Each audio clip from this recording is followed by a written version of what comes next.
Is it safe to say that based off of your comments, you're suggesting that these women at these abortion rallies are ugly and overweight? Yes. What do you say to people who think that those comments are offensive? Be offended.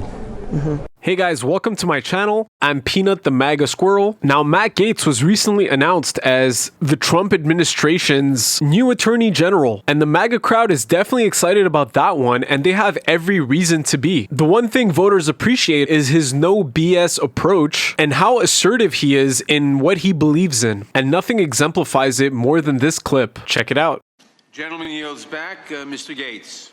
The will of the American people also elected Donald Trump to be the president of the United States in the 2016 election, and there's one party that can't seem to get over it. Now, we understand the fact that in 2018 you took the House of Representatives, and we haven't spent our time during your tenure in power trying to remove the Speaker of the House, trying to delegitimize your ability to govern. Frankly, we'd love to govern with you. We'd love to pass USMCA. We'd love to put out a helping hand to our seniors and lower prescription drug prices. It's the will of the people you ignore when you continue down this terrible road of impeachment. And that's exactly what I mean. Articulate, straight, gets to the point, and knows how to attack. This is why Trump supporters are rejoicing, and they're rejoicing because they expect tangible results from someone as passionate and as intense as Matt Gaetz. The American populace showed with this election that they don't want business as usual establishment politics. Voters want real changes that will affect their pocketbook and reflect their American values. And it seems like for now, Matt Gaetz is one of those pieces. Professor Gerhardt, you gave money to Barack Obama, right?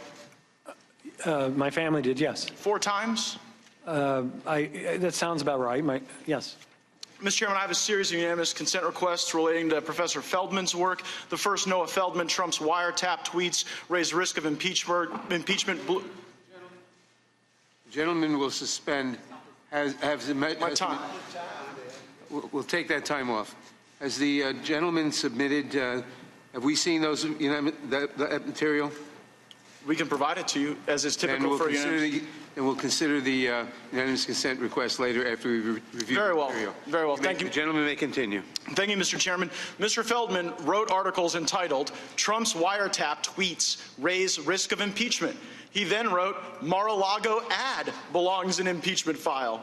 And then Mr. Jake Flanagan wrote in Quartz, "A Harvard law professor thinks Trump could be impeached over fake news accusations." My question, Professor Feldman, is since you seem to believe that the basis for impeachment is even broader than the basis that my Democrat colleagues have laid forward, do you believe you're outside of the political mainstream on the question of impeachment? I believe that impeachment is warranted whenever the president abuses his power for personal benefit or to corrupt the democratic process. Did you write an article entitled, "It's hard to take impeachment seriously now"? Yes, I did write that article. And in that article, did you write, hold on, I'm limited on time, sir. I wrote did you that write, article. since the 2018 midterm election, House Democrats have made it painfully clear that discussing impeachment is primarily or even exclusively a tool to weaken President Trump's chances in 2020. Did you write those words? Until this call on July 25th, I was an impeachment skeptic. The call changed my mind, sir, and for good reason. Thank you. I appreciate your testimony. Professor Carlin, you gave $2,000, or you gave $1,000 to Elizabeth Warren, right? I believe so. You gave $1,200 to Barack Obama? I have no reason to question that. And you gave $2,000 to Hillary Clinton?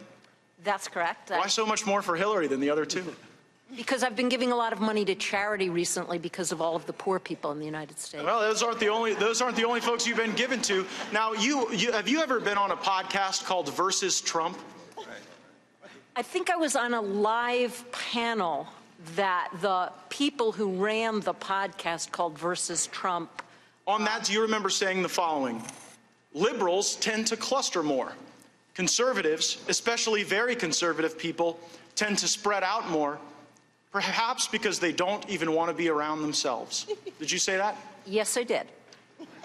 Do you understand how that reflects contempt on people who are conservative? No, what I was talking about there was the natural tendency, if you put the quote in context, the natural tendency of a compactness requirement to favor a party whose voters are more spread out. Well, and I do Professor, not have contempt hold on. for Again, I'm conservatives. very limited on time, Professor. And so I just have to say, when you talk about how liberals want to be around each other and cluster, and conservatives don't want to be around each other, and so they have to spread out, it makes people, you may not see this from, like the ivory towers of your law school, but it makes actual people in this country When feel the like, president excuse calls me, you don't get to interrupt me on this time. Now, let me also suggest that when you invoke the president's son's name here, when you try to make a little joke out of referencing Barron Trump, that does not lend credibility to your argument. It makes you look mean. It makes you look like you're attacking someone's family, the minor child of the President of the United States. So let's see if we can get into the facts.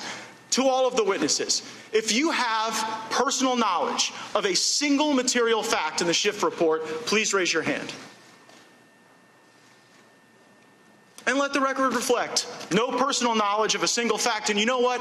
That continues on the tradition that we saw from Adam Schiff, where Ambassador Taylor could not identify an impeachable offense. Mr. Kent never met with the president. Fiona Hill never heard the president reference anything regarding military aid. Mr. Hale was unaware of any nefarious activity with aid. Colonel Vindman even rejected the New Democrat talking point that bribery was invoked here. Ambassador Volker denied that there was a quid pro quo, and Mr. Morrison said there was nothing wrong on the call. The only direct evidence came from Gordon Sondland, who spoke to the President of the United States, and the President said, "I want nothing, no quid pro quo." And you know what? If wiretapping a political opponent's an impeachable offense, I look forward to reading that Inspector General's report, because maybe it's a different president we should be impeaching. Gentleman's time has expired.